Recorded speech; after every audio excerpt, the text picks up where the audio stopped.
Assalamualaikum warahmatullahi wabarakatuh. Yang saya hormati Bapak Z. Haryanto SHMH selaku dosen pengampu mata kuliah pengantar ilmu hukum.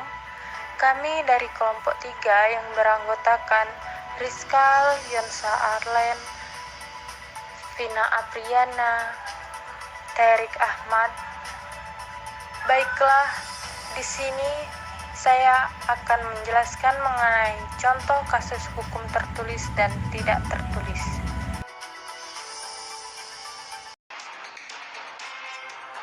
Dari Detik News, SKD dan SKD di Jambi terjadi tersangka korupsi dana desa. Kronologi.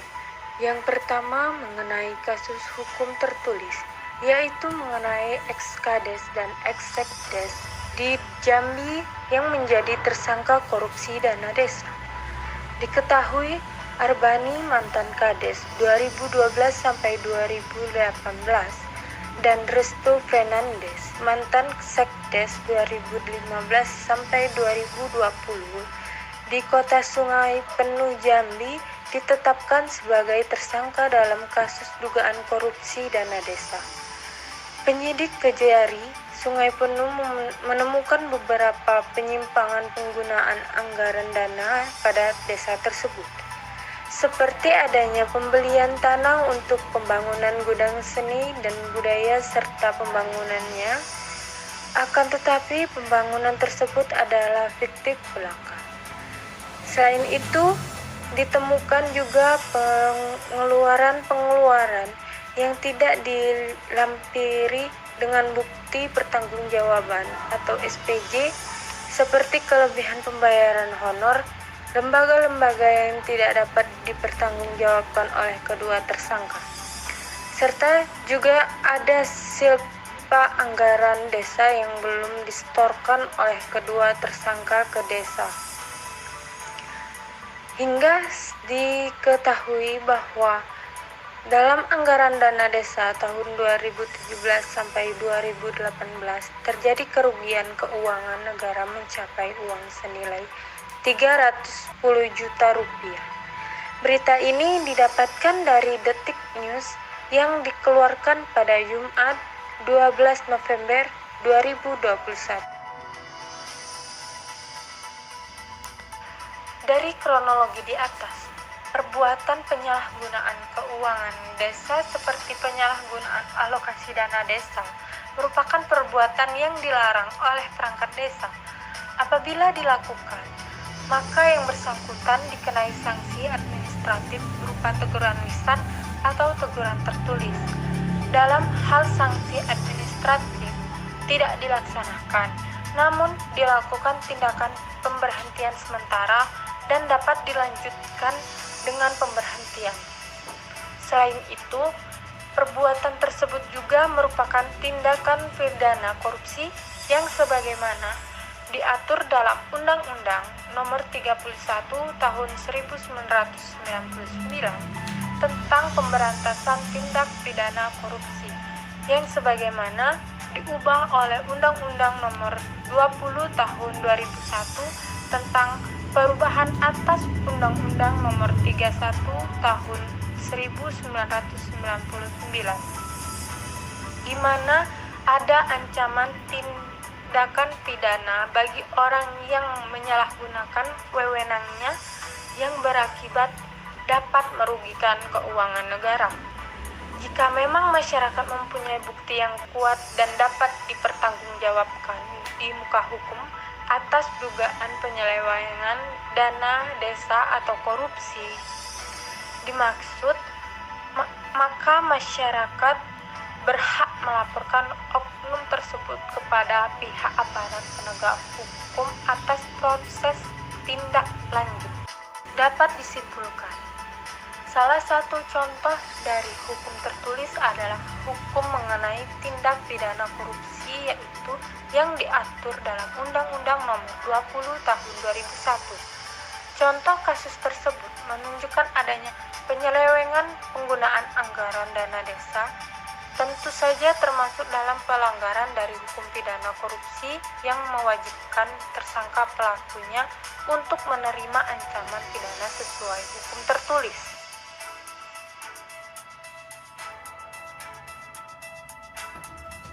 Bahwa apa yang dituliskan oleh saudara Muhammad Barni di akun Twitternya yang bagi kami itu maknanya adalah sebuah penghinaan. Selama ini saya berusaha untuk selalu mencari dan menggali berbagai kearifan lokal yang hidup dan berkembang di Baduy. Tetapi statement yang Anda tuliskan itu bagi kami adalah sebuah penghinaan yang luar biasa. Kami mohon kepada seluruh masyarakat, khususnya Bengkulu Utara, ke depan jangan sampai melakukan hal yang sama.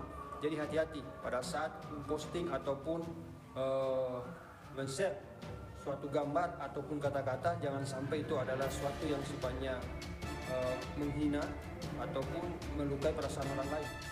Jokowi sendiri sih tidak ambil pusing dengan cacian terhadapnya. Namun pada saat yang sama kita semua harus sadar bahwa dalam demokrasi yang diizinkan menghina bukanlah cuma kita. Dalam demokrasi kita tidak bisa mendengar hanya apa yang kita sukai. Kalau kita menghina orang, kita harus siap dengan reaksi orang yang kita hina ataupun pendukung orang yang kita hina. Ketidaksukaan terhadap presiden itu adalah hal biasa. Namanya juga waktu pilpres itu mendukung lawannya Jokowi yaitu Prabowo. Terus kalah dan akhirnya selama 5 tahun sakit hati terus bawaannya. Nyinyiran semacam ini tentu ditujukan untuk membangkitkan amarah Jokowi dan para pendukungnya. Ketua KNPI Lebak minta Polri segera tangkap pelaku penghina adat Baduy.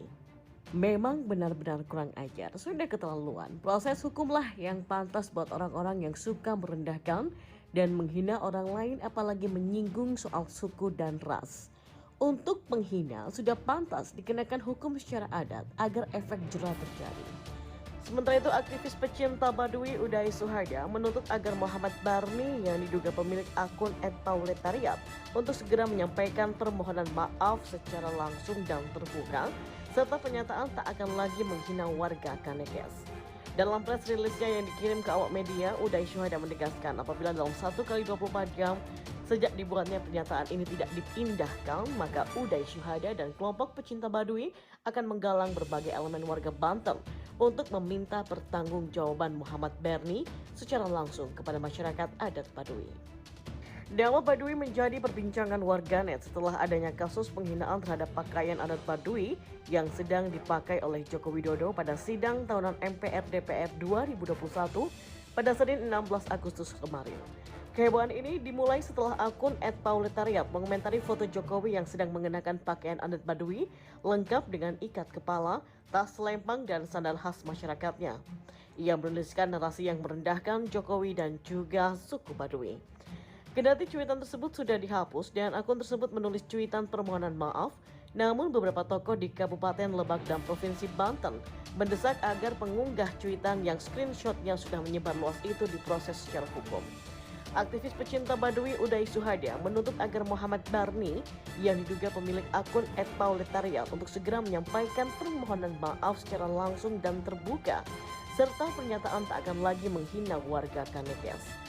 Dalam press rilisnya yang dikirim kepada awak media, Uday Suhada menegaskan apabila dalam 1x24 jam sejak dibuatnya pernyataan ini tidak diindahkan, maka Uday Suhada dan kelompok pecinta Baduy akan menggalang berbagai elemen warga Banten untuk meminta pertanggungjawaban Muhammad Barni secara langsung kepada masyarakat adat Baduy. Karena itulah dia selaku pecinta Baduy yang mengaku intens berkomunikasi dengan para tokoh adatnya sejak tahun 94, menyatakan keberatan atas pernyataan Muhammad Barni dalam Twitternya yang menghina orang Kanekes. Saya itu merasa tersinggung loh atas statementnya yang melukai nilai-nilai kemanusiaannya. Sementara salah satu tokoh masyarakat Kabupaten Lebak, Unro Al-Juhri, meminta aparat kepolisian untuk memeriksa pemilik akun Twitter @pauletariat yang telah dianggap mengeluarkan kata-kata yang menghina budaya lokal. Sebagai masyarakat Lebak, Unro mengaku tak terima jika warga Baduy diidentikan sebagai penjual madu yang jongkok di perempatan jalan. Dirinya juga mengucapkan terima kasih dan apresiasi yang setinggi-tingginya kepada Presiden Joko Widodo yang sudah mengenakan baju adat Baduy saat pidato kenegaraannya.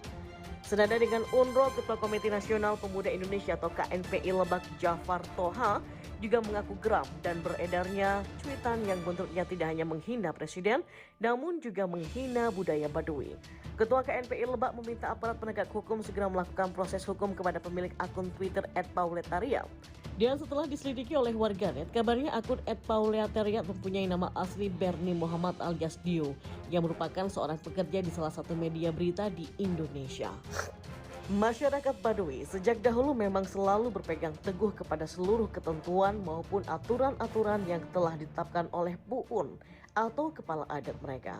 Kepatuhan kepada ketentuan-ketentuan tersebut menjadi pegangan mutlak untuk menjalani kehidupan bersama. Selain itu, didorong oleh keyakinan yang kuat, hampir keseluruhan masyarakat Baduy luar maupun Baduy dalam tidak pernah ada yang menentang atau menolak aturan yang diterapkan oleh Pu'un.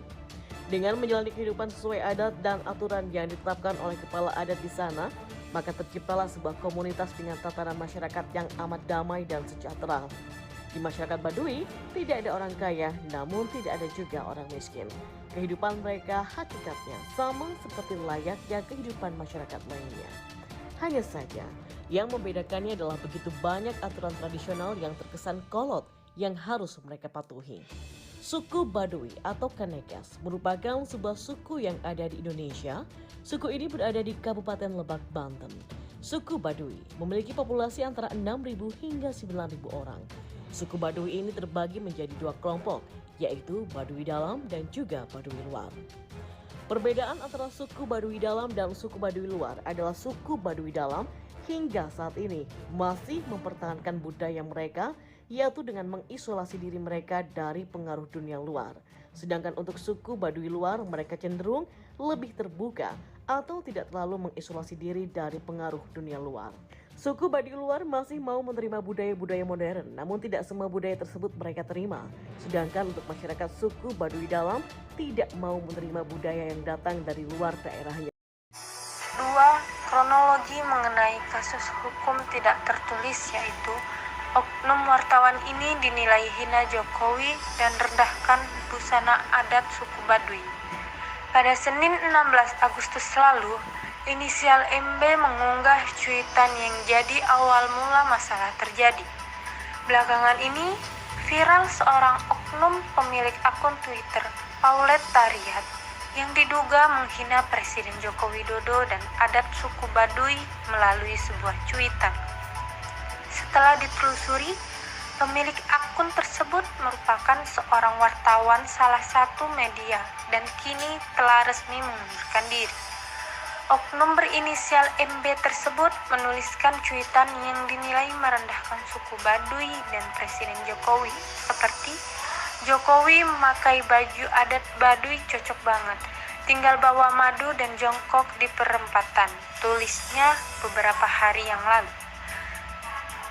Ketua adat Baduy luar, Jadol Sija, meminta kepada aparat penegak hukum untuk segera memproses oknum tersebut karena dinilai telah melecehkan warga Baduy beserta presiden.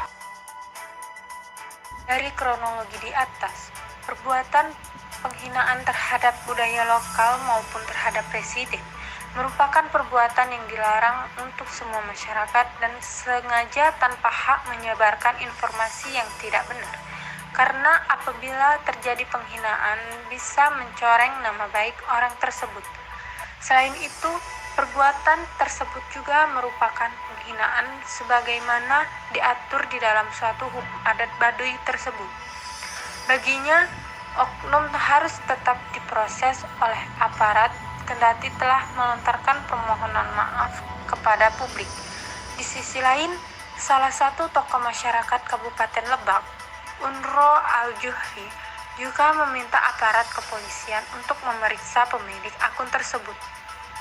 Terkait dengan Twitter yang beredar, masyarakat Lebak meminta kepada aparat kepolisian untuk mengusut tuntas karena itu termasuk penghinaan terhadap budaya lokal dan juga meminta kepada aparat untuk segera melakukan proses hukum kepada pemilik akun Twitter tersebut. Pelukan sebagai salah satu contoh dari hukum tidak tertulis adalah hukum mengenai tindak penghinaan yang sengaja tanpa hak menyebarkan informasi yang tidak benar, yaitu yang diatur dalam hukum adat dari adat suku Baduy tersebut. Contoh kasus tersebut menunjukkan adanya penghinaan dan sengaja tanpa hak menyebarkan informasi yang tidak benar.